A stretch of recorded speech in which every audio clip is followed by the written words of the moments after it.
Hey guys, it's Deela, and we are doing something really cool today. And this is so incredibly useful for painting and any art, any medium. This is going to be useful and helpful. So you may have heard of value scales and values, and a value just means how light or dark something is. So today we're going to be looking at the Notan Value Scale, and Notan is a Japanese Notan, not Notan. Notan is, which is what I have, Notan. So this is a concept with Japanese art that is talking about the difference in light and dark. So in a traditional value scale, you're going to have 1 to 10 or 10 to 1, or it depends. And there are different value scales from different instructors, 5, 7, 11, 10, whatever. I find, first of all, my brain doesn't really work with numbers that well. I mean, I don't have a problem with math. My brain, just when I'm painting, doesn't think about numbers so much. So I really like, let's see, it's Diane Mize is the instructor. She's an artist and instructor that came up with this scale, and I really love it because she talks about in shadow, the transition, and not in shadow. And I find this incredibly more useful for painting than 1 to 10 or 11 or whatever. So we're going to paint a value scale, and then I'm going to show you how to use it. So we're the Notan value scale, in shadow, transition, and not in shadow. And we're going to start, I'm just wetting my brush briefly. I don't use a lot of black in my actual painting, but this is lamp black, and I thought this would be the easiest thing. You know, we're not talking about color. We're just going to start here. And we're going to start at this accent color, and I'm going to fill this square with pure dark paint. My brush is really just wet enough to move the paint around. I'm not looking to dilute this paint really at all.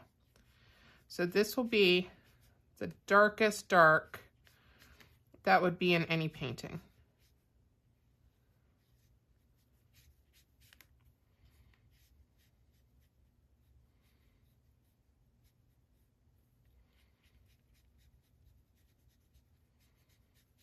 Okay, now I'm just going to put a little bit of water on my brush and make my paint a little bit more watery.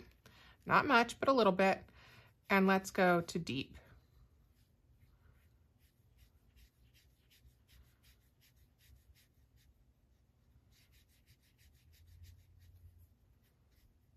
So we have still quite a deep color, but not quite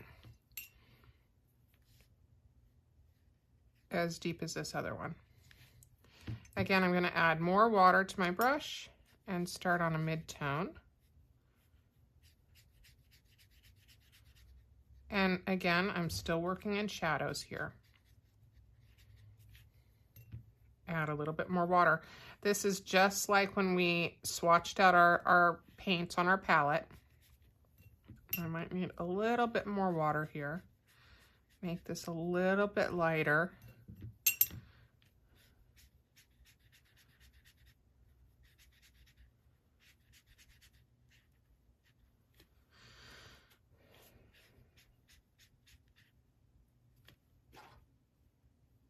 This mid might need to be just slightly darker.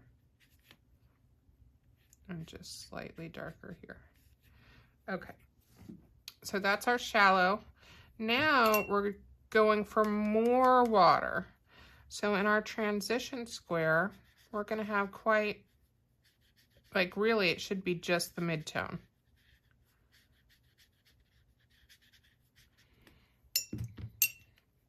More water. So this would be something that's not in shadow, but the light's maybe not directly shining on it. More water.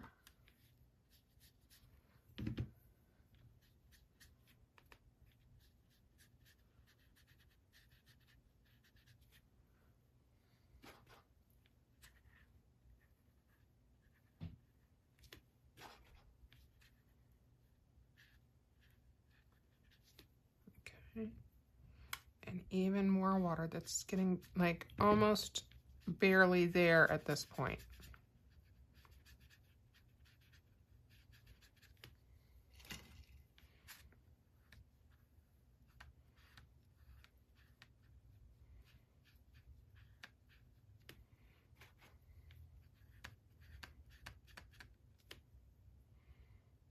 Okay. And then the last one, I am really not using any pigment at all. It's just a little bit that's on my brush and in the water. So it's basically white for the highlight.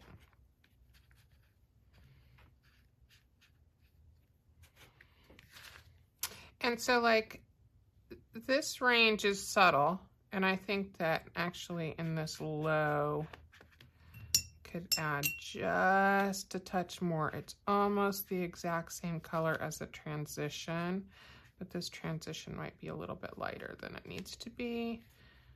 There we go.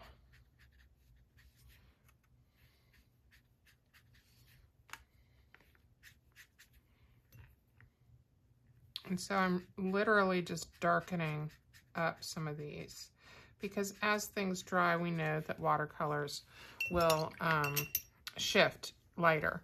So now we have, and again, we're not having to be perfect here, y'all. This is an exercise. You don't have to worry about this so much. But now we have our accent color all the way to our highlight, and we can see the transition.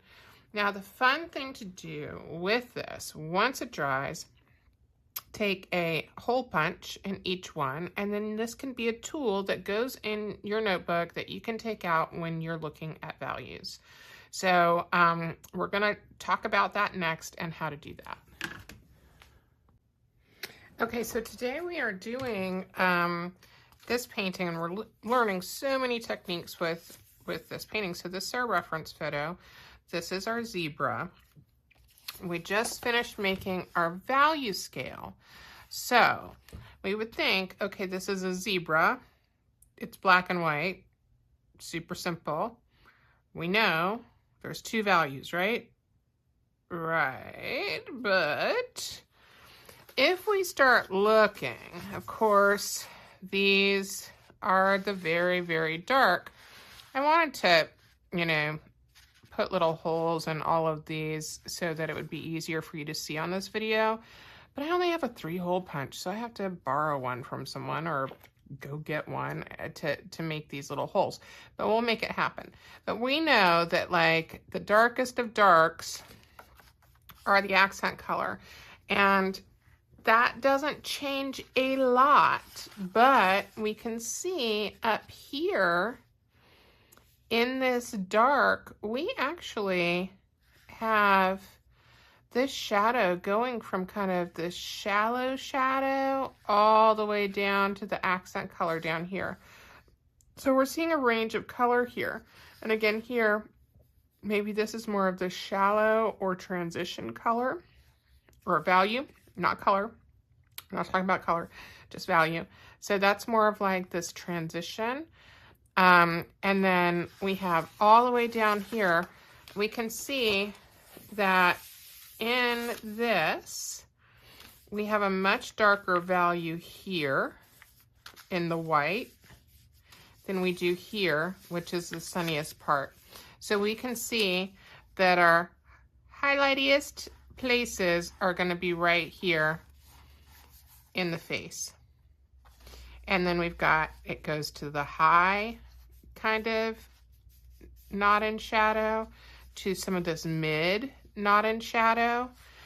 But then we're starting to see kind of going to this low not in shadow spot here.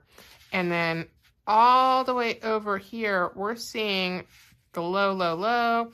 We're seeing transition. And then we're seeing shadow here.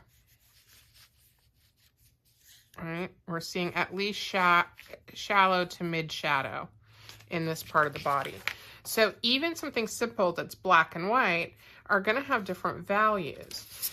It could be easier for you to see if it's printed in black and white. I think this makes it easier in some ways, but we're getting some more distortion here.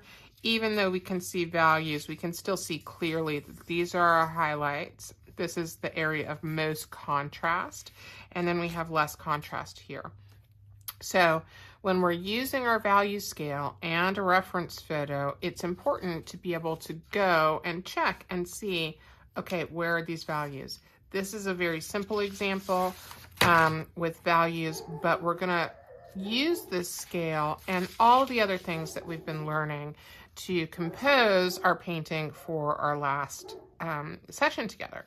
So this session, we're using this reference photo to paint this. So you should have that already sketched for class. We're going to be going into this value scale and analyzing this more. But I hope this helps, and I want you to keep this in your notebook with you at all times so that you can pull this out when you're doing composition.